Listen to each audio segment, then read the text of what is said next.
Hey guys, it's Jonathan McCormack. I'm an attachment specialist in New York, and this is a series on relationship OCD. I don't know if relationship OCD is a thing. There's a lot of controversy over it. I do know there are people who have incredibly difficult times with rumination. And even if you don't have relationship OCD, if you have any anxiety, if you have anxious attachment, disorganized, or fearful avoidant, you will have these almost obsessive ruminations that will prevent you from true intimacy. So, with actual relationship OCD, it's simply that, only more extreme. But I do believe almost anyone can benefit from it. Now, I mostly do ideal parent figure protocol, parts work, experiential things from the bottom up, but that takes a lot of time, and it's nice to complement that with some kind of cognitive restructuring type things. This will really be about acceptance. How do you practice acceptance? Acceptance is very difficult because in the external world, if something goes wrong, you get a flat tire, of course, accept it happened. It happened, but then you go and you do something about it. That's nice. The problem is that we're often not responsible for our thoughts. They just come and go. Oftentimes we can't control them, What we can control is how we respond to them. And the first thing to do is to accept it. But what's really interesting, and people don't even notice this, like a little experiment. Just take a moment. All right? Even close your eyes and think of the most distressing thought, right? Well, whatever it is, like, am I a monster? Maybe I'm a monster. And just say that, I'm a monster. Pay attention to the body. Did your face scrunch up? Did you close in on yourself? Was there a bodily reaction? And just notice this, that when you repeat your fears to yourself in a direct, factual manner, I'm a monster. Your brain registers that as a fact. If I say, I'm a monster to myself, that's a fact. And of course, the brain reacts to that. Oh, Lord, that's going to trigger a lot of anxiety. Because if I'm a monster, no one can love me. I can never have a relationship, Right. And it will be direct and it'll feel factual. That means that you are fused with the thought. There's a thought, I'm a monster, and it is just fact. There's no space between that thought for you to question it, to wonder about it, to contextualize it. The minute you think about it in a very factual way, your body will respond that way. Well, that's very difficult because you will get stuck in those thoughts. And because you're fused with them, you won't see them for what they truly are. It's just mental noise. It's just mental noise. It's mental noise telling you that you've lost contact with your body and you're feeling insecure. It's just noise. You don't have to pay attention to it. You don't have to add meaning to it. You don't have to wrestle with it, But if you're fused, you can't find the separation necessary to stay objective when that thought arises. So not only that, if you do try to question it, your body's reacting with anxiety, and boy, how can I modulate my reaction now? You ever say, boy, I'm worried, I think I'm a monster, and someone says, just calm down. I can calm down because my brain is thinking that that's a fact. Okay, but try this now. Close your eyes, but this time a little small tweak. Okay, tell yourself instead, I'm having the thought that I'm feeling like a monster. Say that out loud, whatever your thought is. I'm a monster, okay. I'm having the thought that I'm a monster. I'm having the thought that I'm feeling like a monster. Isn't it different? It's different, It's him saying, oh, I'm destined for a life of regret. Ooh. But I'm having the thought that I'm destined for life. Well, it's just a thought. Your brain will not register it as a fact if you phrase it that way. People with a lot of anxiety in relationships, they don't do that. They don't. If it's a thought, it's reality, period. And I'm not even saying that thought is false. It might be true. However, at this point, it is just a thought. That's all it is. Is that factually true? You're having the thought. Are you? Well, I don't know. We can think about it, but you're just having the thought, At that level, it's kind of like a meta game. Basically, you're naming. This is, people say, oh, you got to name it and put a label on it. That's essentially what this is doing. You're naming it. You're recognizing it as a thought, right? Like, oh, that's a thought. It's not a fact. But also, you're recognizing and you're identifying with the objective observer inside of you. We all have thoughts, sensations, our bodies change, but we don't. We're not our thoughts. Our thoughts change. We don't disappear. There is a self inside, if you want to call it that, or an observer. And that's what you want to identify with, because that's the objective. It's outside of it. So when you just say that, when you practice that, I'm having the thought X, Y, and Z, you're automatically taking the position of that observer, So if you just present it as a thought, I'm having the thought that I'm a monster. It's not that hard to resist. It's not hard to struggle against that, no big deal. But if it's just, I am a monster, ooh, geez, that's terrible. That's terrible. The second way into acceptance is counterintuitively to lean in. Lean into discomfort. This thing's discomforting and we want to get away. I got to tell you, oftentimes our lives are a wreck, not because of our anxiety, but because of all the things we do to avoid the anxiety. Feel anxiety, we doom scroll for hours. How does that affect your life? Wouldn't you rather have anxiety and go out on a date than avoid the anxiety by doom scrolling? But you're thinking, no. Once I have no anxiety, then I'll go do those things. Once I'm better, once I'm well. But forget that. Lean into the discomfort. Lean into it. Whenever we see a threat, we all know this. We go into the fight, flight, or freeze. Right? Like a bully. Bully comes up to you, when you're in school. Comes, hey, nerd. I hate your shoes. I don't know what they say. And all of a sudden, in your body, it's like, oh, freeze.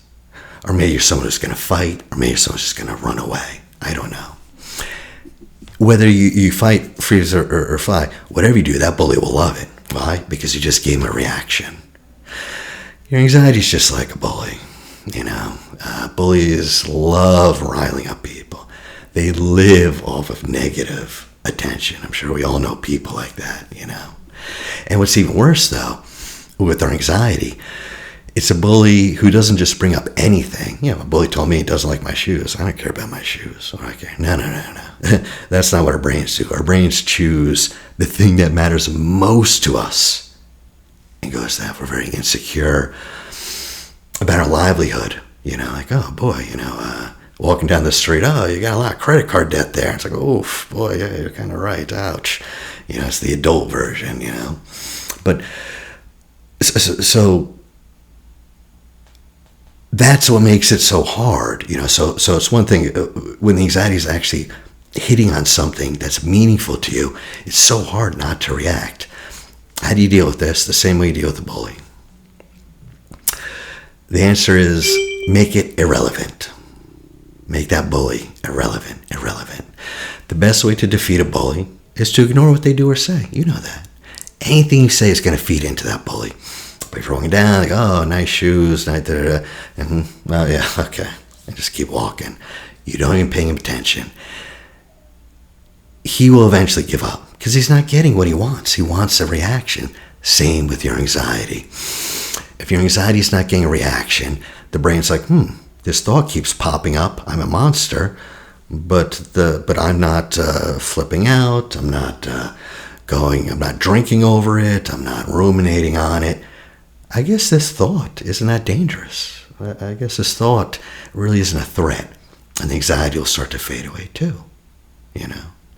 I mean, with the bully, one of the things is to say thank you. If you read a bunch of power play books, one thing is when someone kind of insults you and you don't know what to say back, they say like, well, it's kind of lame.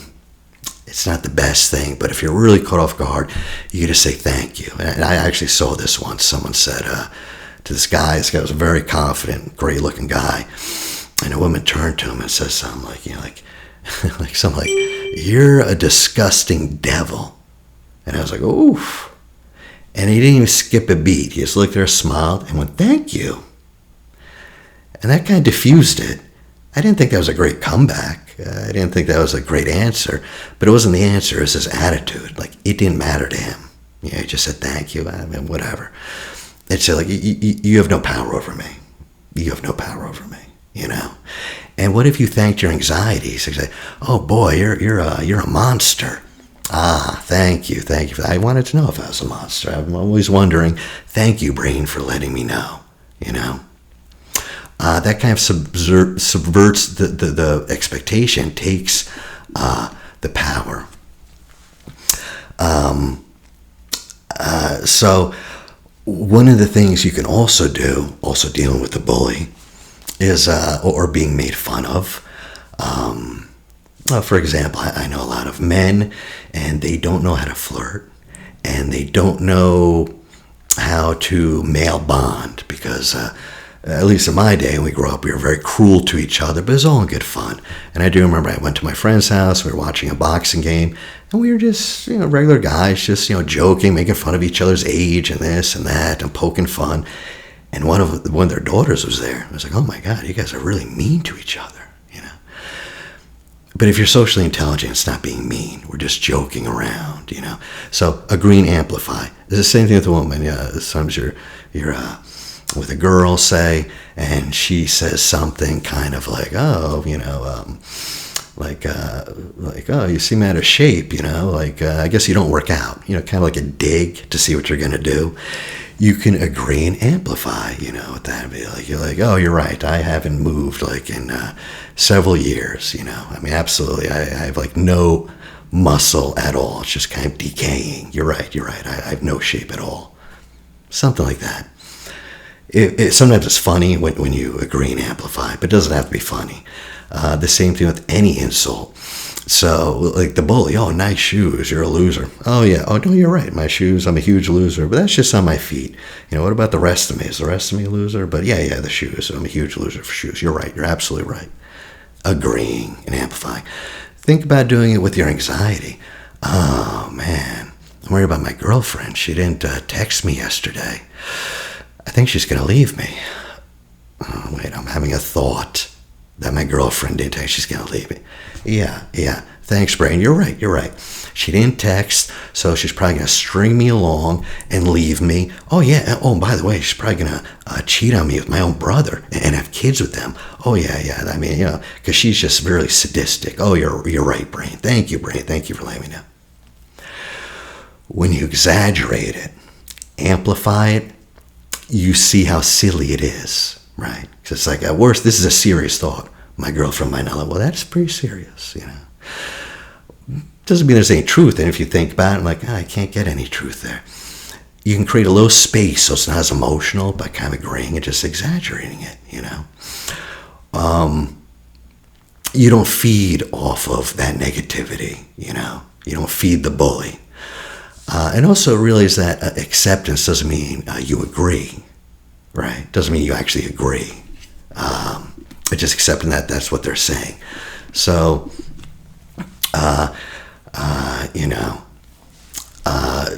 even a shrug. So I did a workshop with Katie Brian Katie, but she's pretty good. So she has one of these things, whenever you have a thought, and my thought was, at the time I was financially crushed, and I was like, "Oh boy, I'm really worried that I'm going to be financially homeless, boy."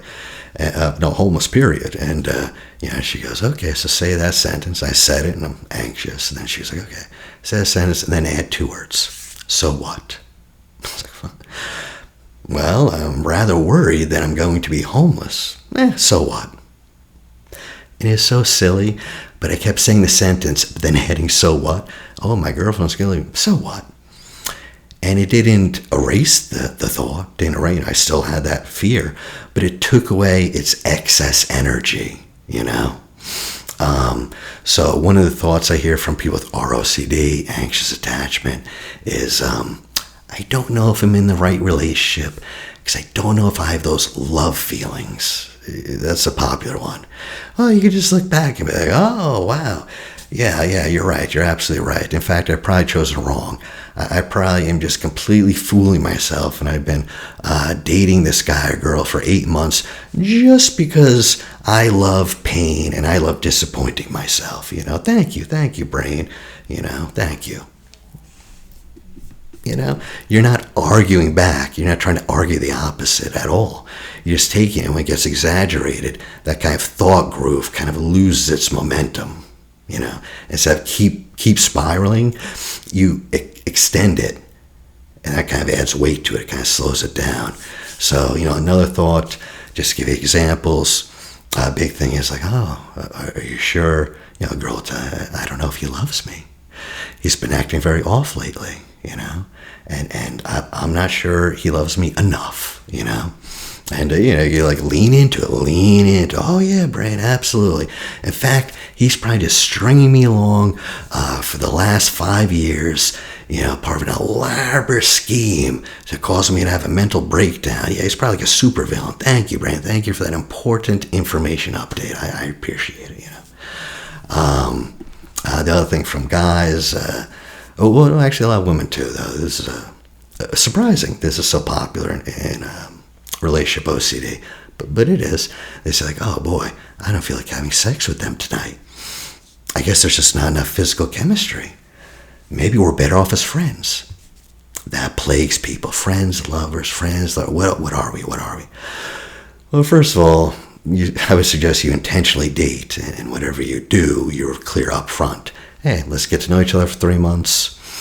After 3 months, if we decide we like each other, let's be exclusive and go date. Okay, whatever. But even so, there's always that thought about physical chemistry. What does it mean? It means nothing. But to just lean into that thought. Like, oh, you're right. We have absolutely zero chemistry. In fact, I can't stand that person. In fact, the opposite of chemistry. I'm literally more repulsed every single second I'm here. Yeah, I should just get a divorce right now. Yeah, thank you, brain, What you're doing is you're treating these thoughts as if they're meaningless. You're treating these thoughts as if they're jokes, right? You're almost turning them into a joke. And if you do that, the mind gets that these are not serious. These are not things you need to be thinking about or that serve you, And when you stop treating thoughts as inherently meaningful, as inherently good or bad or important, their power is diluted over you, And then once the power is diluted, then you can pay attention. Okay, now that you're, I haven't felt traction from my partner lately. What does that mean? Let me think about it now. Before it was a panic, but now I'm calm, and think about it. No big deal. You're not trying to get rid of it completely. Trying to create space. The next thing for acceptance is promoting your values, If you have values, it's very easy to increase your acceptance and decrease your struggle, Because when you do that, it's easier. Instead of saying, is this thought good or is this thought bad? Is this thought important? Is this mean? I hear this all the time. Ask, is it helpful or unhelpful? Does this thought serve me? Does it serve me? So people say like, well, boy, I want, I'm really getting anxious. My partner's not spending enough time for me, but is it bad that I want him to spend that much time with me? Is it wrong? Did I make that request? I have no idea what wrong and bad means. The fact is, if that's something you really need, like, boy, this partnership's going to be rough without it, then that's all that matters. That's all that matters, So applying that to thoughts, it's just, is it helpful or not helpful? This is why you have to remember that your brain is hardwired to protect you and to remind you of danger. So if you label a thought as bad, you sensitize your brain to the thought, telling it there could be danger here. Stand alert. So I have a thought, that most people consider bad, like, oh, I'm a monster. Okay. If I say that's a bad thought, all of a sudden my mind will be like, oh, bad, that's a threat. First of all, I have to constantly be vigilant for that thought. Well, now that's all I'll be thinking about, making sure I don't think of the thought. And since it's a threat, once it happens, it'll glom onto it. It'll really try to get as clear as possible. It makes you more alert, more anxious. And the last thing you want is to keep your brain on alert, or give it a reason to look for danger where there is none. So instead of thinking, is this thought bad? Rather, does paying attention to this thought or feeling or worry serve me? Does it serve me? I'm a monster. Okay, maybe that's true, maybe it's not. Okay, but thinking about it, what would I get out of thinking about this? Because I can't make a decision. There's not enough info about what the hell makes someone a monster. I don't know. So how would it serve me? And basically, how would I know? Well, does it promote my values as a person? Or does paying attention to this thought take me away from the type of life I want? So the type of life I want is where I don't feel like a monster, and that me having that thought, it doesn't prevent me from love. It doesn't push anyone away. And I want to be the type of person that can love, Those are my values. So does this serve me? No, even if it's true, it would just make me a less loving person, less able to accept love. Well, that's not the person I want to be. So forget, is this a bad thought? I don't know if it's bad. It won't serve me becoming that person. That sounds like a subtle shift. Don't call it bad. But it's all about labeling and how your mind interprets things, So, to be honest, when I'm with anyone, I always have an intention for that therapy or coaching or whatever it is, time. And my general intention is that this person's mind entertain only what has value. Only what has value. That their mind only entertain thoughts that have value. What has value? 1, things that are replenishing. Meditation, play, exercise, things that replenish you. 2, things that lead to an action that's possible to do and you feel would be good to have done. The reason I say possible to do is because a lot of people have thoughts like, I shouldn't have left my ex. Okay, if you say I shouldn't have, your brain hears maybe you could not do that. It's in the past though. All these emotions would be cause for you to take action and change that. But it's not possible to do. They say, yeah, maybe you shouldn't have. I don't know. Maybe you shouldn't have. Maybe you shouldn't have left it. That doesn't matter because you can't change any of that now. So lead to an action that's possible to do and would be good, And 3, just attach interest and appeal to those things. Sometimes if you have values, well, they have to appeal to you? You have to desire them, So, an alcoholic thinking, well, I knew a guy who went to a Sex Anonymous. And, I asked him, I was like, what made you give up that life and, choose the 12-step lifestyle? And he said, well, I'm a musician. And when I was out there and women were adulating me and I was with them all, oh, that song was so beautiful. Then I stopped and I got into the rooms, and there's a different type of music there, and that music was more beautiful.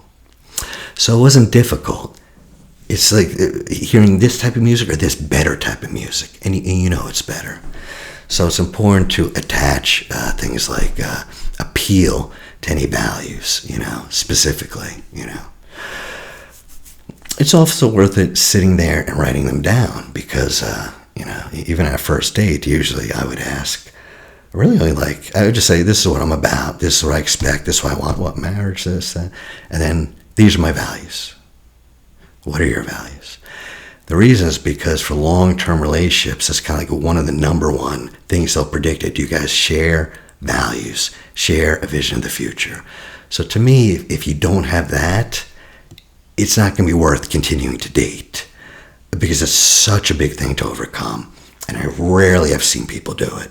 So first date, if your values don't match, okay, you can wish them well, and you don't have to keep getting involved until 8 months later you're already in it together, and now it's too late, And the other thing about values, which are great, is you will no longer have to ask, if you have this type of ROCD, kind of like, you no longer have to ask if each and every thought, feeling, or worry is meaningful or true.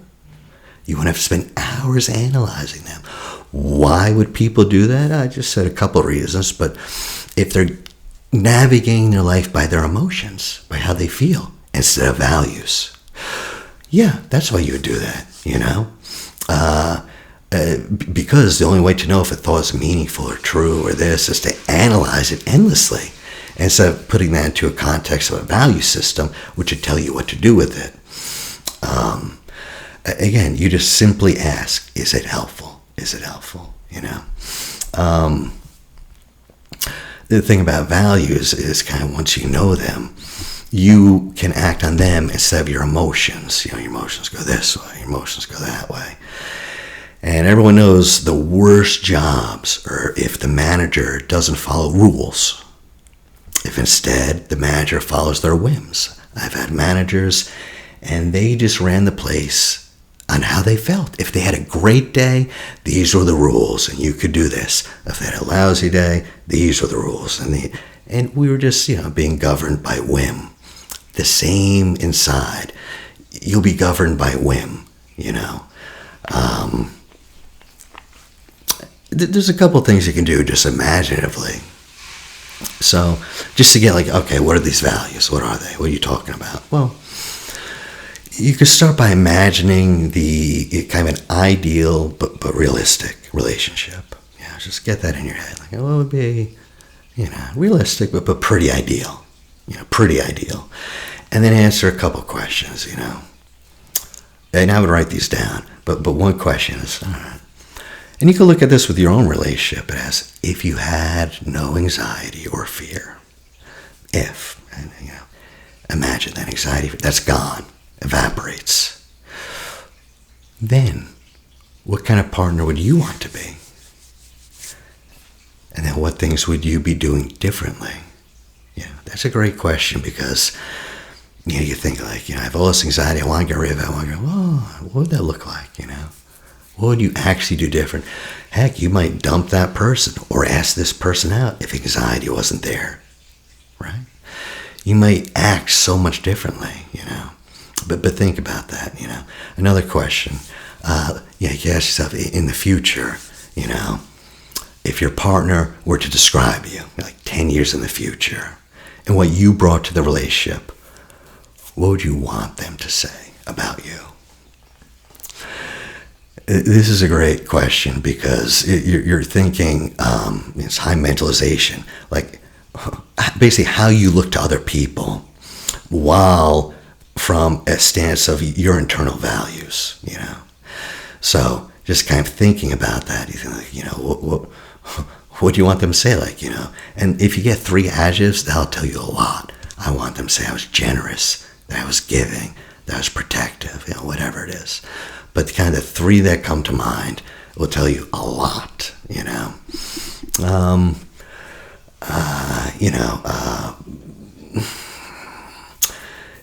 use 3 adjectives to describe the quality of your ideal partnership, right? That's another good one. The quality, so 3. And they could, so somebody else, adventurous, joyful, passionate, intellectual, exploratory.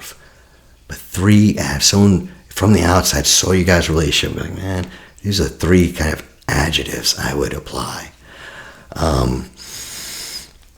That right there will give you your values. So those 3 questions.